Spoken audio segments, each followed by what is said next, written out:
Hello everyone. आज आपण इयत्ता 10वी विषय मराठी अक्षर भारती या पाठ्यपुस्तकातील 4थ्या धड्याला सुरुवात करणार आहोत. 4था धडा आहे उपास. लेखक आहेत पु ल देशपांडे. आपण प्रथम त्याचा परिचय जाणून घेऊया. परिचय. थोर मराठी साहित्यिक, विनोदी लेखक, नाटककार, प्रवास वर्णनकार,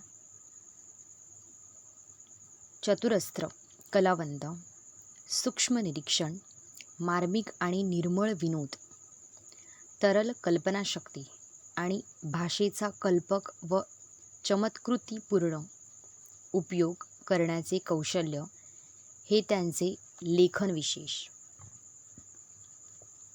तुका म्हणे, तुझे आहे तुझ पाशी, अंमलदार, सुंदर मी होणार, मी फुलराणी इत्यादी स्वतंत्र आणि रूपांतरित नाटके, सदू आणि दादू, विठ्ठल तो आला आला इत्यादी एकांकिका संग्रह,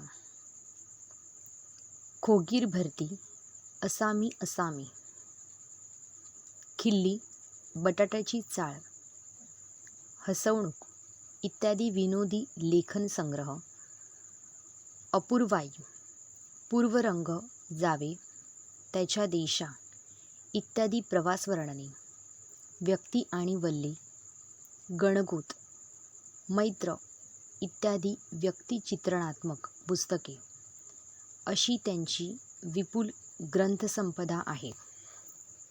त्यांच्या व्यक्ती आणि वल्ली या पुस्तकाला साहित्य अकादमीचा पुरस्कार मिळालेला आहे.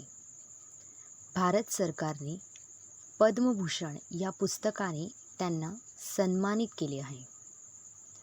मध्यमवर्गीय व्यक्तीचा संकल्प व संकल्पपूर्तीत कसे अंतर पडते आणि संकल्प करणाऱ्या व्यक्ती कशा हास्यास्पद ठरतात याचे मजेदार चित्रण प्रस्तुत लेखक पु ल देशपांडे यांनी केले आहे.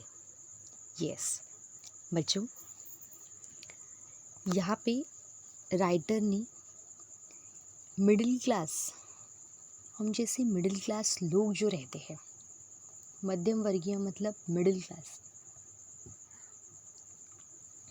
क्लास लोग हैं, उनका संकल्प मतलब उनका उपास मतलब फास्ट, जो फास्ट पकड़ते हैं या उपवास पकड़ लेते हैं, उपवास रखते हैं और रखा हुआ उपवास और वो संकल्प पूर्ति और वो उपवास पूर्ण करने में, जैसे एक पूरे दिन का उपवास है तो उस पूरे दिन का उपवास पूर्ण करने में कितना डिफरेंस होता है और वो व्यक्ति कैसे एक औरों के लिए कॉमेडी पर्सन बन जाता है, हास्यास्पद ठरता है. ऐसे मज़ेदार चित्रण मतलब एक विनोदी चित्रण मतलब एक कॉमेडी स्किट रहता है, वैसे एक मज़ेदार चित्रण इस प्रस्तुत लेसन में दिया गया है. तो चलो शुरुआत करते हैं.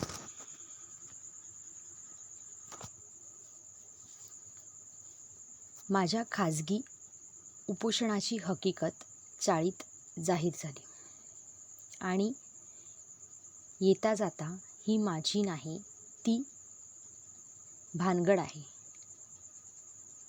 उगीच हात दाखवून अवलक्षण आहे. पेललं नाही तेव्हा खाजगी झालं. अशी वाक्ये माझ्या कानांवर येऊ लागली. पण मी कोणत्याही टेकेला भीक घालणार नव्हतो. 181 पौंड दिवसरात्र ते कार्ड माझ्या डोळ्यापुढे नाचत होते. वजन कमी झाले पाहिजे या विचाराने माझी झोप उडाली. झोप कमी झाली तर वजन उतरते या विचाराने मला त्याचेही काही वाटत नव्हते. मी पूर्वीसारखा गाढ झोपत नाही. यावर धर्मपत्नीचा मात्र अजिबात विश्वास नव्हता. घोरत तर असता रात्रभर, अशासारखी दुरुत्तरे ती मला करत असे. बच्चों, यहाँ पे बोला गया है कि राइटर ने उपोषणाची हकीकत, वो उपवास रखने वाले थे, ये चर्चा उनकी पूरे चौल में फैल गई. चाळीत मतलब उनके पूरे चौल में फैल गई. तो उनको बहुत विचित्र, बहुत अटपटा, बहुत ऐसे हम किसी को ताने देते हैं उस तरीके के सेंटेंस उनको सुनाई देने लगी. वो सेंटेंस क्या थे? नाही ती भानगड आहे. हम बोलते हैं नाही ती भानगड आहे, मतलब कुछ भी कर रहा है. हम बोलते हैं कुछ भी कर रहा है, वैसे नाही ती भानगड आहे. सेकंड सेंटेंस है हाथ दाखवून अवलक्षण, मतलब अगर हम किसी को अगर बोलते हैं कि कौवा डाली पे बैठ गया और वो डाल टूट गई, वैसे अवलक्षण मतलब पनौती, मतलब हाथ दाखवून पनौती. और थर्ड वाला सेंटेंस है पेललं नाही तेव्हा खाजगी झालं, मतलब अगर ग्रुप में अगर हम लोगों ने कुछ डिसाइड किया कुछ करने के लिए और वो काम हमसे नहीं हो पाया, तो हम एक दूसरे को बोलते हैं कि ये तेरी वजह से हुआ. वो बोलते हैं नहीं ये तेरी वजह से हुआ. तो खासगी मतलब पर्सनली. तो ऐसे उटपटा सेंटेंस उनको सुनने में आ गई, मतलब लोग उनको चौल के लोग उनको ताना देने लगे. पर उन्होंने बोला है कि वो कितने भी थे, ताने कितने भी थे, मैं उनको कुछ किसी भी तरीके की भीख नहीं डालने वाला था. उनको क्या, उनके सामने क्या था, नज़रों के सामने उनको अपना वज़न घटाना है. तो वज़न घटाने की थॉट से ही उनकी जो नींद थी वो हमेशा के लिए ऐसी उड़ गई, मतलब हमेशा के लिए मिट गई. फिर उन्होंने कहा है की मी पूर्वीसारखा गाढ झोपत नाही. यावर धर्मपत्नीचा मात्र अजिबात विश्वास नव्हता. उन्होंने बोला है कि मैं अभी रात में ज़्यादा सोता नहीं हूँ. इस बात पे भी मेरी पत्नी को विश्वास नहीं था. वो भी क्या ताने मारती थी? घोरत असता रात्रभर, मतलब हम खराटे लेते हैं, वैसे ही उनकी पत्नी क्या बोलती थी? क्यों नहीं सोते हैं? सोते तो है, रात भर खराटे तो लेते हैं. आगे उन्होंने बोला है 2 महिन्यात 50 पाऊंड वजन कमी करून दाखवीन तर खरा. अशी भीष्म प्रतिज्ञा करून मी आहारशास्त्रावरच्या पुस्तकात डोके घालू लागलो. प्रोटीनयुक्त पदार्थ, चरबीयुक्त द्रव्ये वगैरे शब्दाबद्दलची माझी आस्था वाटू लागली. साऱ्या ताटातले पदार्थ मला न दिसता नुसत्या कॅलरीज मला दिसू लागल्या. आणि आनंदाची गोष्ट अशी की वजन उतरवण्याच्या शास्त्रात पारंगत झालेले तज्ज्ञ मला रोज डझनवारीने भेटू लागले. इतकेच काय, परंतु ज्या आमच्या चाळीतल्या लोकांनी माझ्या उपवासाची अवहेलना केली होती त्यांनीच मला डाएटचा सल्ला दिला. उदाहरणार्थ सोकाजी त्रिलोकेकर. सेकंड पैराग्राफ में राइटर ने बोला है कि उन्होंने बोला कि 2 महीने में मैं 50 पाउंड मेरा जो वज़न है वो घटा के दिखाऊंगा. अगर नहीं किया तो आप देख लेना मैं सच्चा इंसान नहीं हूँ. ऐसी भीष्म प्रतिज्ञा, हमारे महाभारत में जो भीष्म पितामह थे उन्होंने जैसी प्रतिज्ञा ली थी वैसी प्रतिज्ञा उन्होंने यहाँ पे ली. और उसके बाद आहारशास्त्राच्या पुस्तकात ते डोके घालू लागले. मतलब आहारशास्त्र मतलब आहार मतलब हमारा भोजन, उसका जो शास्त्र है, मतलब अन्नपूर्णा का जो शास्त्र होता है उसका जो बुक्स रहता है, बहुत सारी मार्केट में बुक्स आती है उन्होंने वो बुक्स पढ़ना शुरू किया।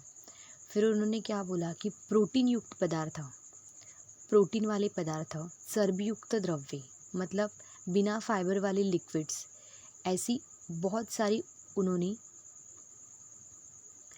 ऐसे बहुत सारे वर्ड्स उनको अपने लगने लगे। क्यों?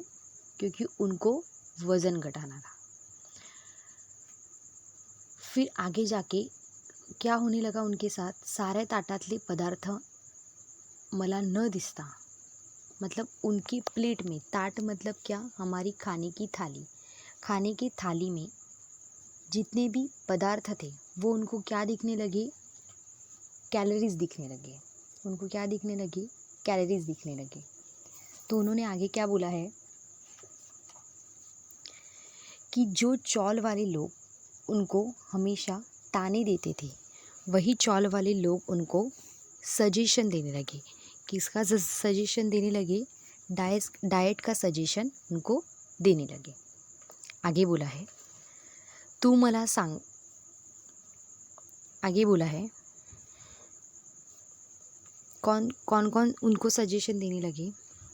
साकोजी त्रिलोकेकर, तुला सांगतो मी पंत, डाएट कर, बटाटा सोड, बटाट्याचं नाव काढू नकोस. हो, म्हणजे कुठं राहता म्हणून विचारलं तर नुसतं चाळीत राहतो म्हणा. बटाट्याची चाळ म्हणू नका, वजन वाढेल. खी खी खी. जनोबा रेगे या इसामाला काय म्हणावे हे मला कळत नाही. नेहमी तिरके बोलायचे म्हणजे काय? साकोजी त्रिलोकेकर नामक जो थे, उन्होंने क्या कहा कि जो पोटैटो रहता है उसमें बहुत कैलोरीज रहती है।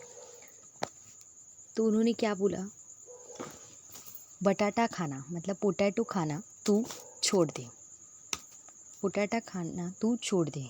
तो उन्होंने बोला है कि ठीक है, आप कहाँ रहते हो? तो उन्होंने क्या बोला, चाळीत राहतो, मैं चौल में रहता हूँ, पोटैटो की चौल में रहता हूँ. बटाट्याची चाळ मतलब पोटैटो की चौल में रहता हूँ. असं म्हणू नका, नाहीतर वजन वाढेल. उन्होंने बोला कि मैं पोटैटो की चौल में रहता हूँ, ऐसे ऐसे मत बोलो क्योंकि ऐसा बोलने से आपका वज़न बढ़ जाएगा. फिर वो खी खी खी करके खुद ही हंसने लगे.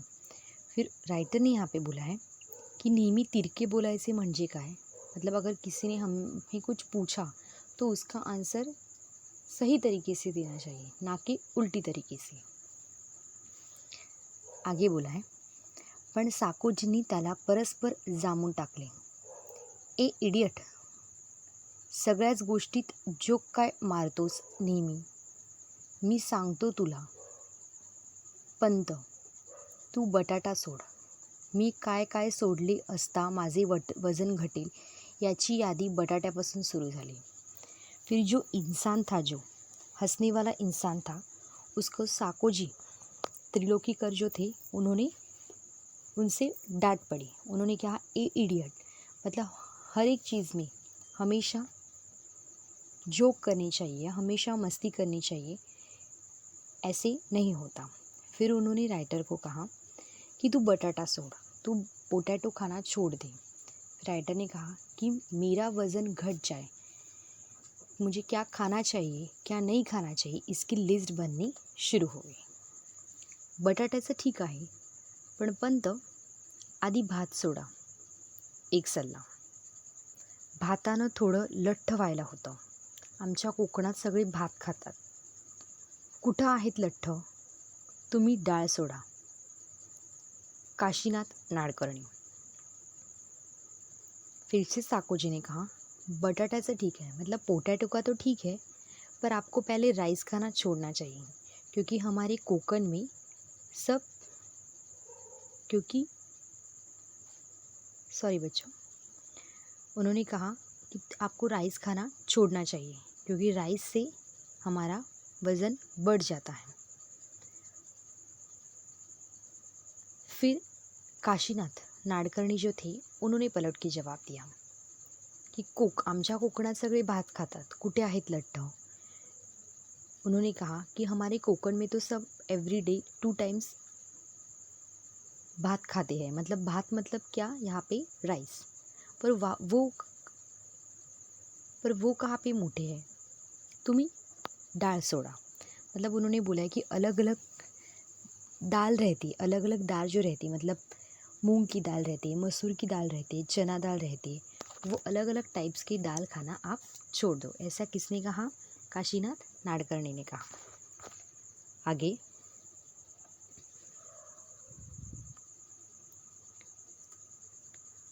मुख्य म्हणजे साखर सोडा। मी सांगू का? मीठ सोडा, लोणी तूप सोडा। एका आठवड्यात 10 पाऊंड वजन घटलं नाही तर नाव बदलीन.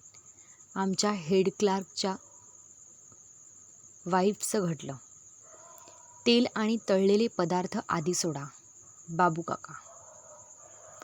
फिर बहुत सारे लोग, मतलब बच्चों यहाँ पे उनके चौल वाले जो उनको ताने मारते थे, उन्होंने एक एक करके उनको सजेशन देना स्टार्ट किया। किसी ने बोला पोटैटो खाना छोड़ दो, किसी ने कहा राइस खाना छोड़ दो। अबे आगे और लोगों ने कहा है मुख्य म्हणजे, मतलब मेन आप क्या करो, शक्कर खाना, मतलब चीनी शुगर खाना छोड़ दो। फिर एक ने कहा मी सांगू का? मीठ सोडा, मतलब सॉल्ट नमक खाना छोड़ दो। फिर उन्होंने ही कहा लोणी तूप सोडा, लोणी तूप मतलब बटर वाली चीज़ें और घी वाली चीज़ें खाना छोड़ दो। ये सब छोड़ने से एक वीक में, एका आठवड्यात मतलब 1 वीक में 10 पाऊंड वजन घटलं नाही तर नाव बदलेल. आमच्या हेड क्लार्कच्या वाईफचं घटलं. हमारी जो हेड क्लार्क है, उनकी जो वाइफ है, उनका वज़न घट गया. तिळ आणि तळलेले पदार्थ आदि सोडा. फिर जो बाबू काका थे, उन्होंने कहा कि जो ऑयली फूड्स है, ऑयल और ऑयल से रिलेटेड जितने भी फूड्स है वो आप छोड़ दो. फिर उन्होंने ही कहा दिवसा झोपणं सोडा, मतलब हम दिन में आधा घंटा 1 घंटा सोते हैं, वो छोड़ दो. खरं म्हणजे पत्ते खेळायचं सोडा, बसून बसून वजन वाढतं. मी मात्र या सर्व जणांचे एकूण मनाचे करायचे ठरवले होते. पहिला उपाय म्हणून मी आहार परिवर्तन सुरू केले. राइटर ने यहाँ फिर किसी और ने बोला कि जो ताश खेलते हैं वो ताश खेलना छोड़ दो, क्योंकि बैठ बैठ के हमारा वज़न और बढ़ जाता है. फिर राइटर ने यहाँ पे कहा है कि ये सब जो लोग बोल रहे थे, उनको सजेशंस दे रहे थे, वो तो ठीक है, क्योंकि मैं सिर्फ एक कान से सुनने वाला था और दूसरे कान से छोड़ने वाला था. क्यों? क्योंकि मैंने अपने मन की क्योंकि मेरे जो मन में आएगा मैं वही करूँगा, ऐसे उन्होंने डिसाइड किया था. तो इसी बात को ध्यान में रखते हुए राइटर ने फर्स्ट वाला उपाय क्या किया? पहला क्या किया? आहार परिवर्तन, मतलब उनका जो रोज़ का जो खाना है उनमें बदलाव लाने का उन्होंने सोचा. आगे बोला है साखरेत सर्वात कॅलरीज असतात, म्हणून प्रथम बिनसाखरेचा चहा सुरू केला.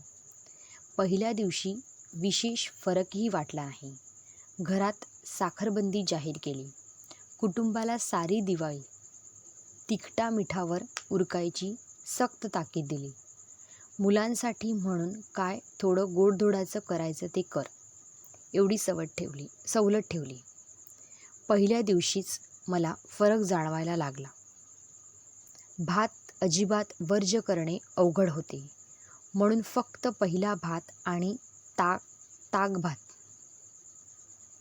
ठेवून मधला भात वर्ज्य केला. नुसती उकडलेली पालेभाजी खाणे कसे जमणार हा विचार किती पोकळ होता.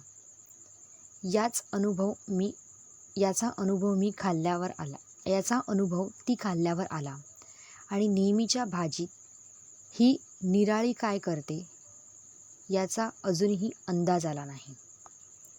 बच्चों यहाँ पे उन्होंने बोला है, उन्होंने अपना डाइट शुरू किया तो पहले उन्होंने क्या डिसाइड किया कि जो शुगर से रिलेटेड, शुगर में कैलोरीज होती है, इसलिए उन्होंने बिना शुगर वाली चाय पीनी शुरुआत कर दी. तो उन्होंने बोला फर्स्ट डे कुछ ऐसा डिफरेंस नहीं लगा कुछ। फिर उन्होंने क्या किया, पूरे घर में साखरबंदी, मतलब शुगर पूरी तरीके से बिल्कुल बंद, बिल्कुल यूज़ नहीं हुए से होगी, ऐसे उन्होंने अनाउंस कर दिया। दिवाळी तिखटा मिठावर उरकायची सख्त ताकीद दिली। दिवाली में हम मिठाई खाते हैं, तो उन्होंने क्या बोला, अपने बच्चों के लिए, सिर्फ बच्चों के लिए थोड़ा सा मीठा बनेगा और बाकी जो तीखा है और जो नमक वाला खाना है वही बनेगा। फिर उन्होंने बोला कि राइस, भात मतलब क्या, राइस पूरी के तरीके से अवॉइड करना पॉसिबल नहीं था। फिर उन्होंने क्या किया कि ताक भात खाने मधला वर्ज्य केला, ताक भात खाना पसंद किया। ताक मतलब क्या बच्चों, बटर मिल्क, मतलब जो राइस है वो बटर मिल्क में मिक्स करके खाना उन्होंने पसंद किया। फिर उन्होंने सोचा कि उकड़लेली पालेभाजी, मतलब बॉइल्ड किए हुए वेजिटेबल्स खाना पॉसिबल नहीं था, वो एक अलग ही टेस्ट देती थी, पर वो भी उन्होंने किया। तो वो उनको एक्सपीरियंस कब आया, जब भी उन्होंने वो बॉइल्ड किए हुए वेजिटेबल्स खाए, तभी उनको वैसा अंदाज आने लगा। नेक्स्ट बोला गया है, पहिला दिवस सुरळीत गेला आणि दुसऱ्या दिवशी व्रतभंगाचा प्रसंग आला। पहिल्या दिवशी निम्म्याहून अधिक कचेरीला माझ्या वजन घटवण्याच्या व्रताची वार्ता गेली होती। दुसऱ्या दिवशी आम्ही आमच्या अण्णा